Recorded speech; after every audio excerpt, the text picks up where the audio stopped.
नागिनी और परियों की जंग। किसी परी राज्य में खुशी से बहुत सारे परियां एक साथ रहते थे। वहां पर सिंड्रेला नाम की एक परी अपने माता पिता के साथ रहती थी। वो सारे परियों को पृथ्वीलोक पर घूमना और गरीब लोगों की मदद करना बहुत पसंद था। सिंड्रेला भी अपने माँ बाबा के साथ पृथ्वीलोक पर आया करती थी।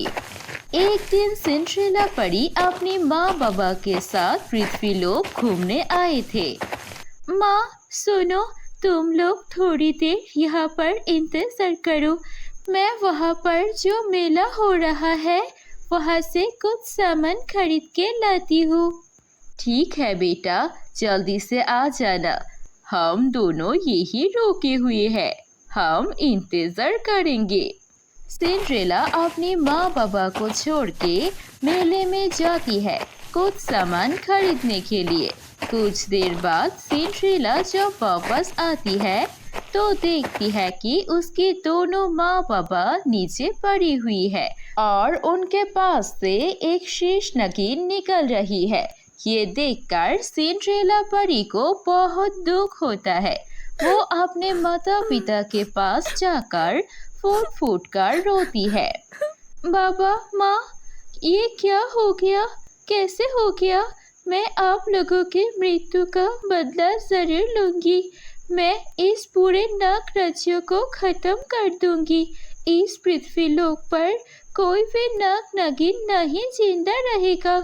ये मेरा वादा है आप दोनों से। सिंड्रेला परी को बहुत दुख होता है। उसे लगता है उसके माता पिता को उस नागिन ने मारा है। उसके बाद से सिंड्रेला परी की सिर्फ एक ही उद्देश्य होती है और वो है इस पूरी दुनिया से नाग नागिन का खत्म करना। सिंड्रेला परी लोग चली आती है अपने माता पिता को लेकर। वो वहाँ पर ही बड़ी होने लगती है। सिंड्रेला परी की अब सिर्फ एक ही इच्छा है, वो कैसे भी करके इतना शक्तिशाली बने कि वो पूरी नाग नागिन का खत्म कर सके। ऐसे ही समय बीतता जाता है। सिंड्रेला परी भी अब बड़ी हो जाती है। उसकी शक्तियाँ भी ज्यादा होती है अब, लेकिन वो अभी भी उतना ज्यादा शक्तिशाली नहीं हुई है कि वो सारे नाग नागिन का खत्म कर सके। सिंड्रेला परी को लगता था जो शीश नागिन को उसने देखा था अपने माँ बाबा के पास, उसी शीश नागिन ने उसके माँ बाबा का कातिल किया था। दूसरी तरफ पृथ्वीलोक पर जो नाग नागिन होते थे उसके अंदर एक गुरु माँ होती है। वो गुरु माँ ही उनके रक्षा करती है और नाग नागिन की रानी होती है। एक दिन वो गुरु माँ आकर सारे नाग नागिन को बोलती है, सुनो, अब मेरा आज 500 साल पूरा हो रहा है। अब कुछ दिनों में मैं दुनिया से चली जाऊंगी, इसीलिए हमारी नागमणि का भार मैं तुम में से किसी को देना चाहती हूँ। सुनो, मैंने सोचा है कि शीश नागिन बहुत अच्छी है। वो हमेशा हम सबकी मदद करती है।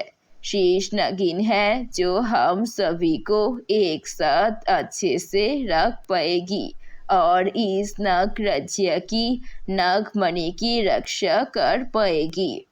इसलिए मैं शीश नागिन को ही अपना ये नागमणि देती हूँ रक्षा करने के लिए, और आपसे शीश नागिन ही होगी हमारी रानी नागिन। आपका बहुत बहुत शुक्रिया गुरु माँ, आपने मुझ पर भरोसा किया। मैं इस नागमणि को अपनी जिंदगी देकर भी सुरक्षित रखूंगी। सारे नाग नागिन इस फैसले में खुश थे, लेकिन वहाँ पर विशाखा नाम की एक नागिन होती है जो इस फैसला से बिल्कुल खुश नहीं होती है। मैंने इतनी तपस्या की है, लेकिन फिर भी गुरु माँ ने मुझे छोड़ के इस लड़की को नागमणि दे दिया और पूरा नाग राज्य का रानी बना दिया। मैं ऐसा कभी भी नहीं होने दूंगी। मुझे कैसे भी करके इस शीश नगीन को मार के उसकी जगह लेनी पड़ेगी। इस नागमणि की हकदार मैं हूँ और कोई नहीं। ऐसे ही गुस्से से और जलन से विशाखा नागिन सोचने लगती है कि वो ऐसा क्या करे जिससे वो शेष नागिन को मार सके और इस पूरे नाग राज्य का रानी बन सके। उसके बाद विशाखा नागिन सोचती है, मैंने सुना है परी लोग की परियों के पास बहुत सारी शक्तियाँ होती है। अगर मैं किसी परी लोग की परी से दोस्ती कर लूं और फिर उनकी शक्तियों का इस्तेमाल करके शीश नगीन को मार डालूं तो मेरे रास्ते में कोई नहीं रहेगा। ऐसा सोच के विशाखा नागिन अपना रूप बदल के एक परी बन के परी लोग जाती है। उसकी मुलाकात सिंड्रेला परी से होती है। सिंड्रेला परी बहुत ही ज्यादा होशियार थी। वो समझ जाती है कि ये एक नागिन है और यहाँ पर परियों की मदद के लिए आई है। सिंड्रेला परी जाकर विशाखा नागिन से बोलती है, मैं जानती हूँ तुम एक नागिन हो और तुम यहाँ पर किसके लिए आए हो ये भी मुझे पता है। तुम नागिन राज्य की रानी बनना चाहती हो। मुझे कोई ऐतराज नहीं है, लेकिन तुम्हारा जो रास्ते का कांटा है वो मेरा भी दुश्मन है। मैं भी शीश नागिन को मारना चाहती हूँ। अगर हम दोनों एक हो जाए तो हम दोनों मिलकर शीश नागिन को मार सकते हैं। सिंड्रेला परी की ये बात सुनकर विशाखा नागिन बहुत खुश होती है। उसके बाद दोनों दोस्त बन जाते हैं और दोनों ही प्लान करते हैं कि कैसे अमावस की रात को जब शेषा नागिन की शक्ति कम हो जाएगी तब वो दोनों उसे मार डालेंगे। उसके बाद सिंड्रेला परी विशाखा नागिन के साथ पृथ्वीलोक पर नाग राज्य में एक नागिन बन के आ जाते हैं और सबके बीच रहने लगती है। लेकिन किसी को पता नहीं होता है कि वो कोई नागिन नहीं बल्कि परी है। सिंड्रेला परी मन ही मन सोचती है, अगर अब मैं विशाखा नागिन की मदद से शीश नागिन को मार डालूं और उसका नागमणि ले लूं तो मैं कुछ दिन में पूरे नाग राज्य को खत्म कर दूंगी और देखूंगी कैसे इस दुनिया में एक भी नाग नागिन जिंदा रहते हैं। किसी को भी मैं नहीं छोड़ूंगी। दूसरी तरफ विशाखा नागिन सोचती है, अगर सिंड्रेला परी के साथ मिलकर मैं शेष नागिन को मार डालूं और उससे नागमणि ले लूं तो मैं इस नाग राज्य की रानी बन सकती हूँ। ऐसे ही दोनों अपना अपना प्लान करते हैं, लेकिन एक दूसरे को अपना असली चेहरा नहीं बताते हैं। ऐसे ही करके कुछ दिन चले जाते हैं। फिर अमावस की रात आ जाती है, जिस रात को शेष नागिन के पास शक्तियाँ कम होती है।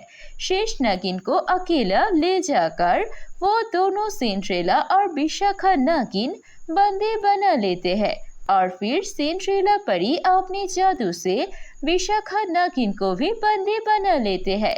सिंड्रेला परी, ये तुम क्या कर रही हो? हम दोनों तो दोस्त है ना? तुम तो मेरी मदद करने वाली थी इसे मारने में। कोई भी नाग नागिन मेरे दोस्त नहीं है। जिस दिन से मेरे माता पिता को तुम लोगों ने मारा है उसी दिन से मैंने फैसला कर लिया है कि मैं इस दुनिया से नाग नागिन का नाम निशाना मिटा दूंगी। ये सब कुछ सुनकर विशाखा नागिन को पता चलता है कि सिंड्रेला परी असल में उस दिन मरी हुई दो परियों की बेटी है। और फिर शेष नागिन बोलती है, सिंड्रेला परी, तुम गलत समझ रही हो। तुम्हारी माता पिता को किसी नागिन ने नहीं बल्कि उनकी मृत्यु एक कीड़े की काटने से हुई थी और मैं उनकी मदद करने की कोशिश कर रही थी, लेकिन तब तक बहुत देर हो चुकी थी और वो दोनों मर चुके थे। इसीलिए मैं वहां से चला गया था।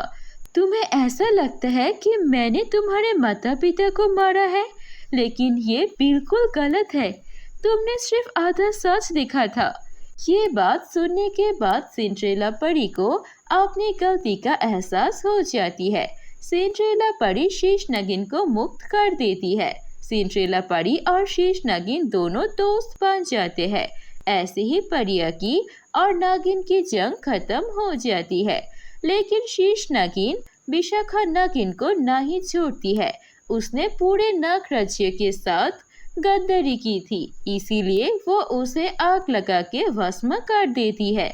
और फिर परी लोक की परिया और पृथ्वी लोक की नागिन दोनों ही मिलजुल कर हंसी खुशी रहने लगते हैं। तो दोस्तों, कैसी लगी आपको हमारी ये कहानी? कहानी अच्छी लगी है तो इसे लाइक कीजिए, कमेंट करके हमें बताइए आपको कहानी कैसी लगी और अपने दोस्तों के साथ भी शेयर कीजिए ये कहानी। अगर ऐसी और कहानी देखनी है तो प्लीज सब्सक्राइब कीजिए हमारे चैनल पर। हम ऐसे मजेदार कहानियाँ और लाएंगे।